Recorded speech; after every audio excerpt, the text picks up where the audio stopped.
Bismillahirrahmanirrahim. Assalamualaikum warahmatullahi wabarakatuh.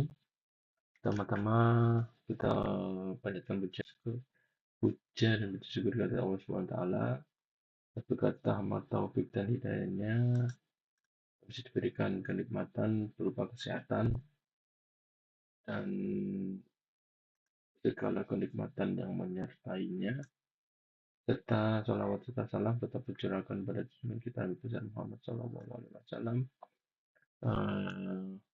Berkat beliau kita masih dalam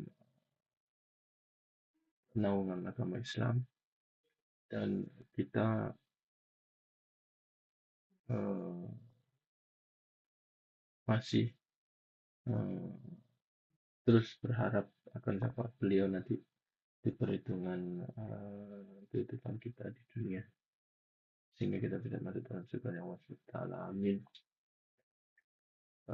Gimana kabarnya kalian? Mohon maaf kemarin nggak dapat datang ya ke kampus karena ada kegiatan di luar dan sama LPPM, jadi saya nggak masuk kelas meskipun beberapa kalian ketemu dengan saya ya. Tapi saya nggak masuk di kelas. Semoga ini bisa menggantikan pertemuan saya yang kemarin nggak masuk tersebut. Oke, di pertemuan kali ini kita akan membahas salah satu yang menjadi elemen atau salah satu yang menjadi faktor penciptaan sebuah hubungan internal yang harmonis adalah adanya K3 atau keselamatan dan kesehatan kerja. Kita mulai dulu dengan latar belakang di mana setiap pekerjaan dan usaha itu pasti mengandung bahaya ya. Kita mengerjakan apapun, kita bekerja apapun itu pasti memiliki sebuah risiko bahaya baik buat diri sendiri maupun bagi orang lain. Baik itu usahanya bergerak dalam bidang jasa maupun dalam bidang manufaktur ya. Manufaktur itu memproduksi barang. Jadi ada potensi bahayanya. Kalau jasa pun juga ada potensi bahayanya. Mungkin kita perjalanan ke tempat klien kita, deal-dealan terjadi kecelakaan atau untuk tidak terjadi kecelakaan, makanya ada potensi bahayanya ketika kita menjalankan sebuah usaha. Nah, bisa kecilnya sebuah risiko tersebut dipengaruhi oleh banyak faktor. Tadi ada kendaraan, ya, ada eh, apa, hmm, alur kerjanya ya, alur kerjanya yang sampai dilanggar ya. Jadi nanti akan terjadi gangguan pada mesin dan akan mesin terbakar atau meledak dan sebagainya itu ada beberapa faktor yang mempengaruhi. Jenis produksi teknologi yang dipakai, bahan dan lain tergantung dari bagaimana jenis produksinya, bahan-bahan teknologi yang digunakan, ya apakah mengandung hmm, istilahnya gas atau mengandung bahan-bahan chemical ya, atau menggunakan bahan-bahan nuklir. Nah ini risikonya besar atau tidak tergantung dari jenis produksi yang digunakan. Nah, risiko tersebut termasuk dalam kecelakaan dan kesehatan kerja. Nah, risiko itu sudah dinaungi atau sudah dicegah ya, atau sudah diantisipasi lah istilahnya. Antisipasi yang dalam namanya K3. Nah, di Indonesia sendiri yang hanya kecelakaan kerja itu masih cukup besar terjadi di industri-industri, baik di industri kecil, menengah, bahkan di besar, yaitu masih terjadi dan cukup besar karena di sini mungkin SOP-nya ya coba job desk-nya atau alur bekerjanya tidak diterapkan secara uh, dimengerti secara benar, belum ada ISO-nya, belum ada K3 yang benar, sehingga banyak terjadi kecelakaan di Indonesia ini. Di mana kecelakaan dan kecelakaan kerja itu menimbulkan resiko meninggal dunia, cacat dan sebagainya, bisa bekerja lagi tetap permanen maupun cacat tidak permanen ya. Ada yang bisa bekerja lagi, ada tidak bisa bekerja lagi, ada yang bahkan sampai meninggal dunia naudzubillah min dzalik ya. Nah, sehingga pekerja tersebut uh, dengan adanya hal tersebut tidak dapat bekerja secara maksimal. terjadi kecelakaan itu mungkin ada trauma psikologis meskipun badannya masih kuat dan istilahnya badannya masih lengkap ya, tapi ada istilahnya tetap ada efek dari kecelakaan kerja yang terjadi itu ya. Jadi orang itu bekerjanya masih takut salah lah, nanti jadi ini lagi, nanti terjadi ini nanti meledak dan sebagainya, masih ada hal tersebut sehingga menurut stabilitas dan kondisi perusahaan. Dan sini perlu diterapkan suatu sistem ketika yang komprehensif supaya dapat menjamin eh, karyawan itu bekerja secara aman dan nyaman ya, dan berkonsentrasi kepada yang namanya tujuan dari perusahaan. Nah, sebenarnya sih Pak ketiga itu, nah ini ketiga definisinya. Ketiga adalah keselamatan dan kesejahteraan kerja. Jadi dalam ilmu pengetahuan untuk mencegah terjadinya kecelakaan di tempat kerja atau merupakan usaha untuk mencegah setiap perbuatan atau kondisi yang tidak selamat yang dapat menghilangkan dalam pekerjaan baik dari perusahaan sendiri maupun pekerja itu sendiri dari pekerja itu sendiri. Jadi ada kesalahan dari user, ada kesalahan dari emang mungkin ya spare partnya tidak diganti, spare part murgen soalnya ada yang longgar, maintenance-nya tidak tepat sehingga terjadi kesalahan. Bisa diakibatkan karena usernya salah menggunakan yang namanya alat-alatnya. Jadi usernya salah menggunakan alatnya, salah pencet, akhirnya keiris tangannya atau terpeleset dalam boiler dan sebagainya. Nah, itu karena uh, kecerobohan user atau kesalahpahaman atau tidak mengertinya user dalam mengoperasikan alatnya. Nah, ini definisi dari ketiga itu. Nah, ketiga itu biasanya kalian lihat lambangnya seperti ini. Nah, ada makna-maknanya warna hijau itu kenapa, terus ada gerigi-geriginya ini apa, terus ini ada makna-maknanya di mana dana palang ini adalah bebas dari kecelakaan kerja dan penyakit akibat kerja. Nah, ini dana palangnya ini. Roda gigi adanya adalah bekerja dengan kesegaran jasmani dan rohani. Roda gigi ini. Terus makna warna putih, bersih dan suci. Makna hijau adalah selamat, sehat dan sejahtera. Makna 11 gerigi adalah dalam undang-undang ya, ada 11 bab ya, 11 bab dalam undang-undang nomor 1 tahun tentang K3 itu tadi. Nah, ini kalau kalian lihat ini berarti ini perusahaannya sudah menerapkan K3 atau perusahaan ini benar-benar memperhatikan yang namanya K3. Nah, tujuan apa Pak diterapkannya K3 itu tujuannya adalah untuk melindungi dan menjamin keselamatan setiap tenaga kerja dan orang lain di tempat kerja. Nah, bukan hanya pekerjanya saja, tapi orang lain yang ada di sekitarnya. Nah, ada kan misalnya kita kerja itu ada yang outsourcing atau ada orang lain yang merupakan bagian dari perusahaan yang bekerja sama dengan perusahaan tersebut. Jadi dia menjamin bukan hanya pekerjanya saja, tapi orang lain di sekitar uh, pekerja tersebut. Nah, ini ya tujuannya ketiga. Yang kedua adalah menjamin setiap sumber produksi dapat digunakan secara aman dan efisien dan meningkatkan kesejahteraan dan produktivitas nasional. Nah, ini tujuan yang ketiga adalah melindungi dari kecelakaan, misalnya memanfaatkan dan secara efisien kalau terjadi ledakan, kebakaran, atau konsleting dan sebagainya itu kan nanti bisa merugikan perusahaan ya.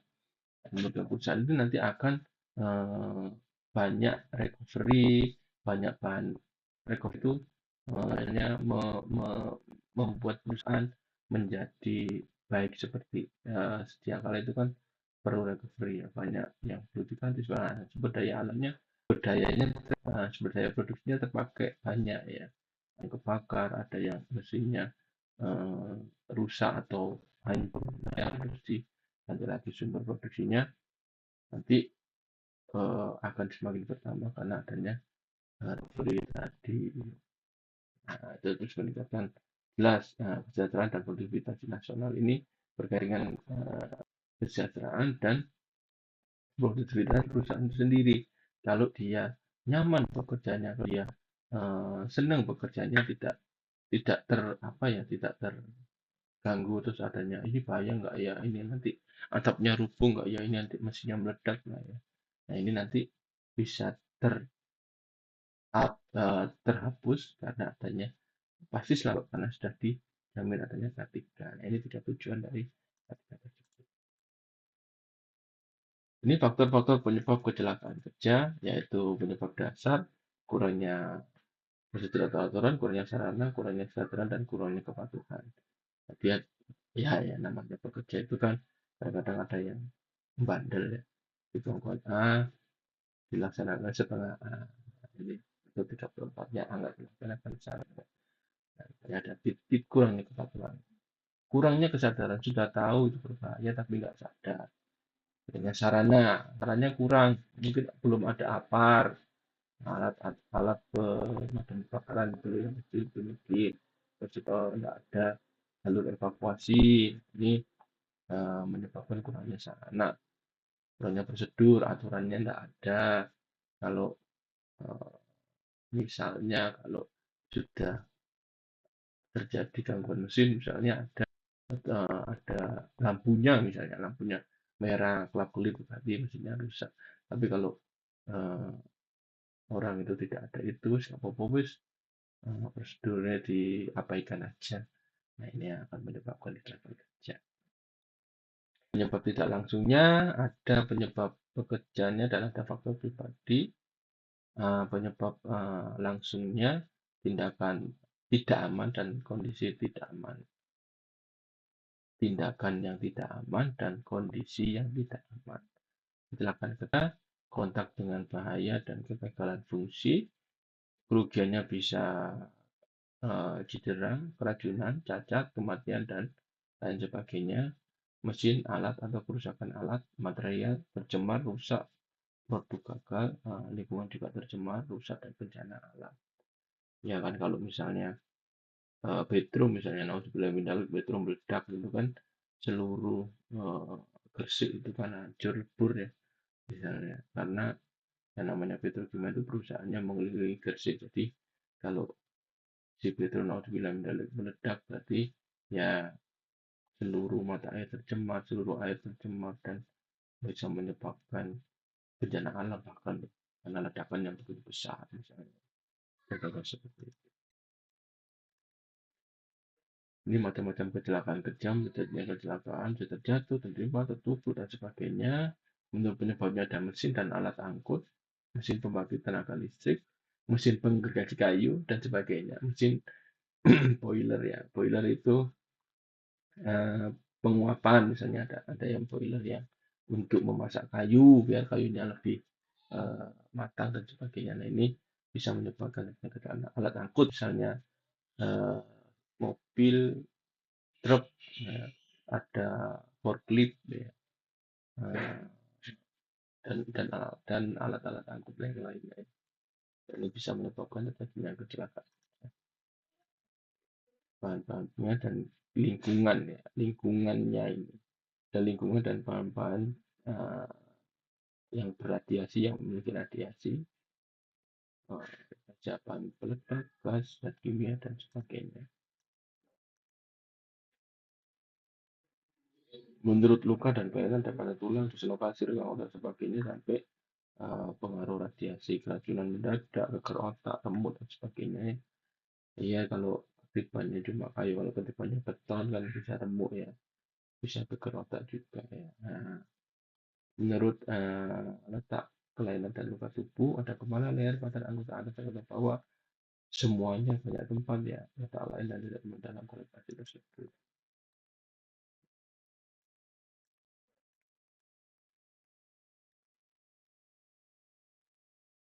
Nah, nah, apakah kecelakaan kerja itu bisa dicegah? Pak? Bisa.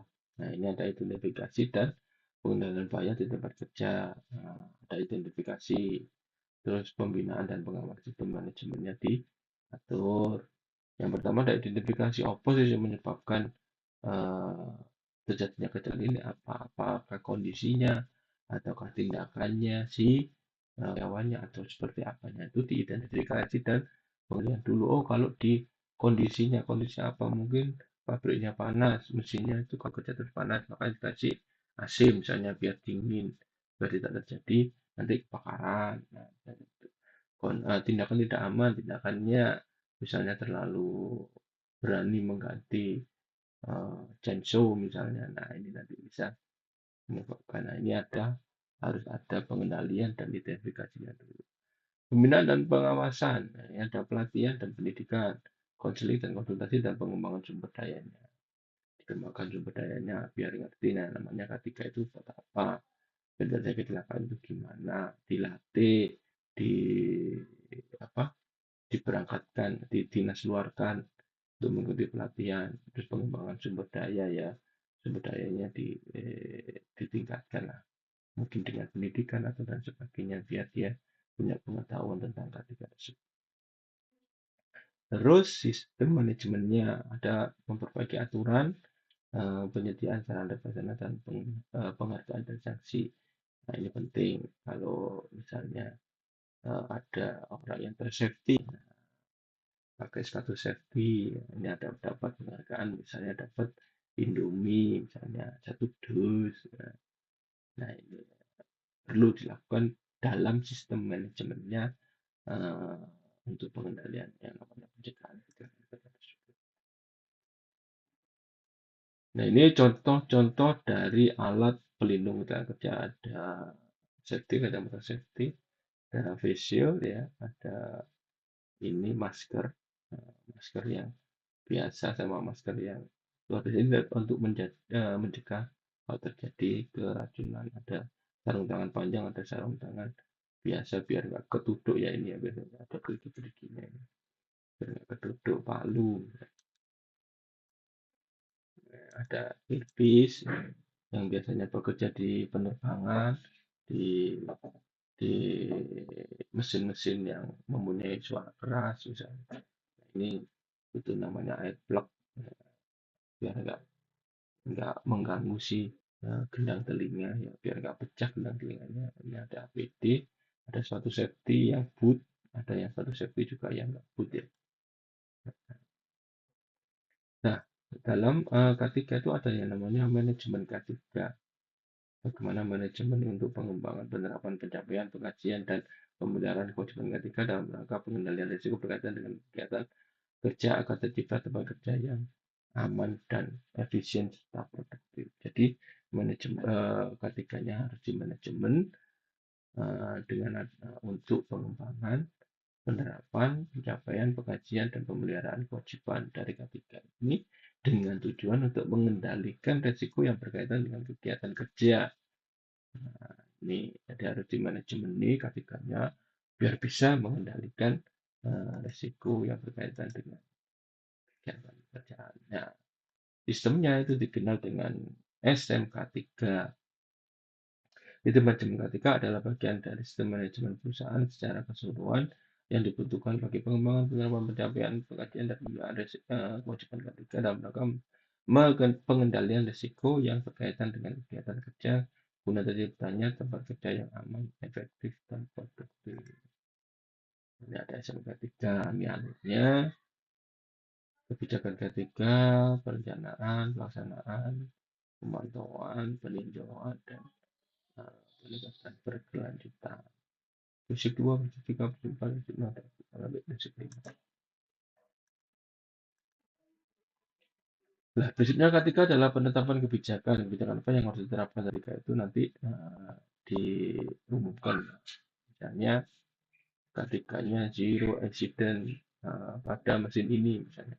Nanti direncanakan penerapannya, terus diterapkan, terus diukur, dipantau, dan dievaluasi apakah sudah efektif, sudah sasaran, ratingnya berapa, apakah yang perlu diperbaiki, nah, peninjauan lagi aturan untuk meningkatkan kinerja ketika secara berkesinambungan. Tujuannya apa Pak? Ini tujuannya SMK3 atau sistem manajemen K3. Menetapkan tenaga kerja dengan harga dan martabat manusia, meningkatkan kepemimpinan dalam dunia kerja, meningkatkan efisiensi dan produktivitas, proteksi terhadap industri dalam negeri, meningkatkan daya saing dan ketegangan internasional, menggunakan LSM internasional, Oh, karena terjadi banyak sekali kecelakaan ini nggak pantas ini ya. Terus digorenglah di media sosial dan media elektronik. Nah, akhirnya nanti bisa menyebabkan adanya boykot. Jangan kerja di situ, di bahaya. Nanti buat perkembangan perekonomian dan perindustrian di Indonesia. Dan yang selanjutnya adalah meningkatkan pencegahan kecelakaan melalui pendekatan sistem. Dengan sistem ini bisa dicegah seminimal mungkin. Kalau sudah bicara soal sistem, pengurangannya mungkin sudah di bawah persen, sudah mungkin mendekati satu atau tidak banyak sekali. Kalau sudah sistem itu akan berjalan dengan sendirinya pengurangan itu dengan cukup signifikan ya. Pencegahan terhadap problem sosial dan ekonomi terkait dengan penerapan K3R. Ini tujuan dari adanya sistem manajemen dalam K3. Siapa saja yang menerapkan SMK 3, Pak? Nah, ini sesuai dengan pasal 3 Permenaker 5 garis miring Men garis miring 96, perusahaan yang mempekerjakan minimal 100 tenaga kerja yang memiliki potensi bahaya ledakan, kebakaran, pencemaran, dan penyakit akibat kerja wajib menerapkan SMK 3. Nah, berjalannya waktu yang namanya peraturan ini diganti atau disempurnakan oleh peraturan yang PP 50 2012. Nah, ini lebih disempurnakan lagi karena tahun 96 itu sudah jauh ya. Jadi perlu adanya review peraturan lagi sehingga peraturan menteri ini bisa memberikan dasar dalam penerapan K3 dan siapa saja yang bisa yang harus menerapkan SMK 3 atau sistem manajemennya. Kalau dia sudah mempunyai berapa karyawan, harus sudah mempunyai berapa anak cabang misalnya. Ya, contohnya seperti itu. Jadi nanti bisa ketahuan siapa-siapa yang harus menerapkan sistem manajemen yang ada di. Nah, ini. Oke, itu saja tentang sekelumit sedikit sekali tentang K3. Semoga bermanfaat, menambah pemahaman materi yang saya berikan kemarin dan tugasnya. Mohon yang belum mengumpulkan, segera mengumpulkan di mejanya Pak Adil. Sekian pertemuan kali ini.